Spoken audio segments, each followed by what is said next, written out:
Meron tayong mga tips, paano kayo papayat. Alam niyo, ang daming lumalapit sa akin, paano daw pumayat.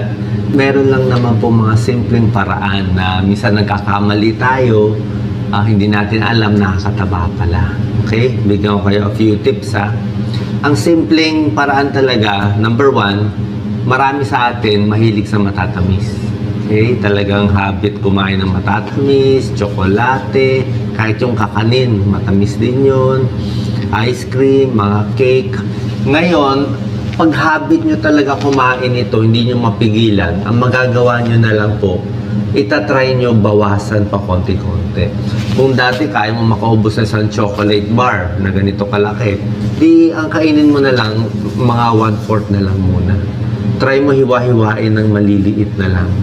Gusto mo, gawin mo pa ganito kaliit eh.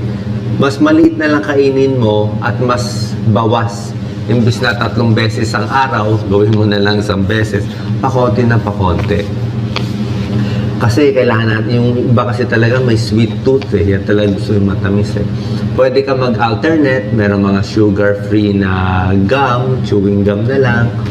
So yung matamis talaga ang kalaban natin sa pagkain. Number 2, isa din naman sa inumin. Ang secret ko lang, gusto nyo pumayat ng 5-10 pounds, gawin nyo tubig lang. Ako lagi lang talaga ako tubig. Sa restaurant, sa fast food. Sa fast food, tubig. Huwag ka na mag-meal. Diba? May meal, may fries ka pa, tapos may french fries, tapos meron ka pang drink na laki-laki ng soft drink. Tapos doon ka talaga tataba. Kahit kung gusto niyo talaga hamburger, hindi naman siya healthy, pero kung wala tayong choice, gusto niyo ng hamburger o one-piece chicken and rice, huwag mo na lagyan ng mga fries tsaka inumin. Tubig na lang. Diba? Kung order ka spaghetti, yun na lang. Huwag na lagyan ng matamis. Yung matamis kasi ang kalaban. So, pag tubig na ininom mo, ibig sabihin, hindi na pwede mga iced tea, soft drinks, mga juice. Kahit yung mga juice, matamis din. Hindi porke juice, lalo na yung mga delata na, nasa bote na, sa Tetra Pak, matamis po yun. Ang pwede nyo lang talaga, tubig, kung gusto nyo lemon water, pwede rin lemon lang kasi yun. Pwede din coffee, pero black coffee lang, walang asukal kung kaya nyo. Tapos tea, pwede rin tsaa. Huwag na lang lagyan ng masyadong maraming matamis o honey yung tea. Tubig, 8 to 10 glasses. Isa pang tip, pangatlong tip, ang pwede talaga yung mga salad. Yung mga salad, pwede kayo kumain ng marami. Lettuce, kamatis, cucumber, pipino, sibuyas. Okay lahat itong mga salad. Ang sekreto lang dito, yung salsa. Huwag mo lang lagyan ng Thousand Island o French sauce. Yun lang po talagang nagpapatamis at nagpapataba ay mga Caesar salad. Dyan.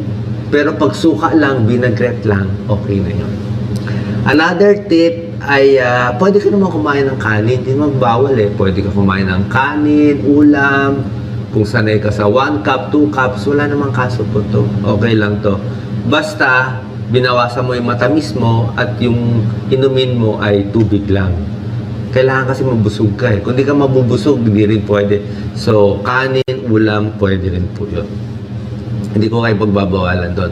Pagdating naman sa prutas, ito number 5 tip sa prutas, ang nakaka-diet lang talaga, mansana, saging, pwede peras, konting pinya, pero saging talaga saging, kung saging lang kakainin mo, 1 to 2 saging, okay yun. Tsaka sa mansanas, nakakapayat din.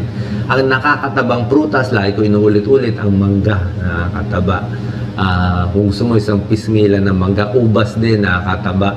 Siguro mga 10 piraso lang kasi matamis masyado. Next tip, number 6, yung mga prito, try natin umiwas. Kung kakain sa fast food, kahit 1 beses lang siguro, yung iba sa bahay na lang. Mas maganda mga inihaw, tinola, paksiw, yung mga steam lang, mas healthy po yun. Kung ano man kinakain nyo, dapat po in moderation lang. Pero pinakamaganda talaga, bawasan mo lang kinakain mo. Okay na yung kinakain mo, kanin, ulam, bawasan mo lang konti. Wala naman talagang masama dun eh. Basta wag lang sobra. Okay? Ano yung mga sobra? Yung iba gagawin, puro karne. Eh, syempre, pag puro karne, baka masira naman kidneys mo sa protein. Di ba? O iba naman, puro carbohydrates. Puro carbohydrates, wala ka naman protein, manghihina ka rin naman, tataba din. Yung iba kumakain puro bulalo. Ewan ko, saan nila nakuha yun? Iba naman, puro itlog, 6 eggs a day. Sobra naman yun. Kung gusto mo itlog, siguro isa o dalawa, sa isang araw pwede na, sa isang linggo, 5 siguro, pero hindi pwede yung araw-araw marami. Hindi po maganda yun. Kasi kahit anong bagay, pag sinobrahan nyo, masama.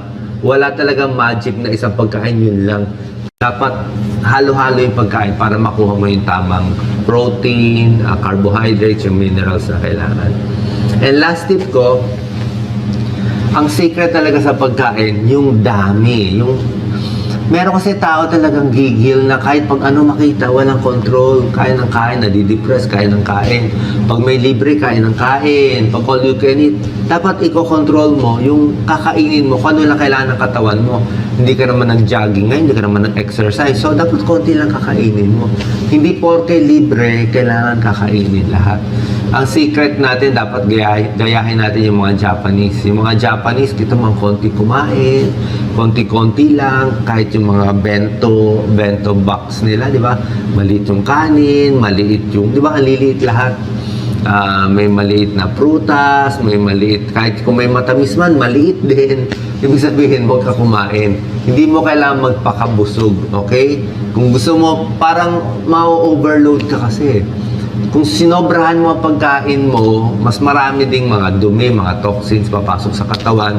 Mas maganda, konti lang kakainin, mas payat, mas mahaba buhay. Tingnan nyo kung sino mahaba ng buhay. Tingnan nyo, si mga lola, lolo. Ang mahaba ang buhay, payat. Okay? Nakakita na ba kayo ng overweight na mataba, umabot ng 90 years old? Yung malaki? Hindi po, hindi aabot.